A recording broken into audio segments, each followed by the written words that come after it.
پښتنو ورونو په نړۍ کې د یو څو لکو خلکو ځان ته په خپله خاوره خپل اولنی حق او اختیار شته چېرته چې د هغوی په خپلو وسایلو اولنی حق د هغوی دی چېرته چې د هغوی تعلیمي او دفتري ژبه خپله ده چېرته چې د هغوی دود دستور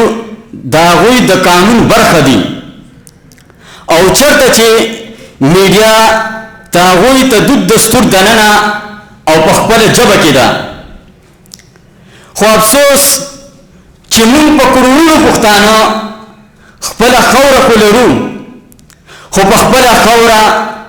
خپل اولنی حق او اختیار نه لرو په خپله خاوره مو تعلیمي او دفتري ژبه خپله پښتو نه ده په خپله خاوره مو دود دستور د قانون برخه نه دي په خپله خاوره مو میډیا ته دود دستور دننه او په خپله ژبه کې نه ده نو خاص کوم پښتنو راځئ چې خپلو کې سره کینو ګوره یاد ساتئ د کومو قومونو چې په خپله خاوره خپل اولنی حق او اختیار ثابت نه وي د هغوی بیله پېژنګلو ژبه جامه دود دستور او وسایل خاورې ریشي او د هغوی په وسایلو سرکاري دفترونو چوکو نوکرو اغیار کاږه شي نو پښتنو راځئ چې د الله تعالی راکړي ته د بیلې پېژنګلو قدر وکړو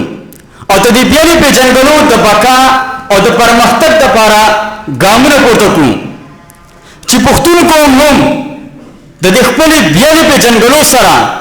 د الله تعالی په دې ملک نړۍ کې د الله تعالی د نظام دپاره په ښه توګه په کار راشي د وجونه مو یو نه مننه والسلام ژوندی دې پښتون قوم ژوندی دې خپلواک پښتونستان غورځنګ مننه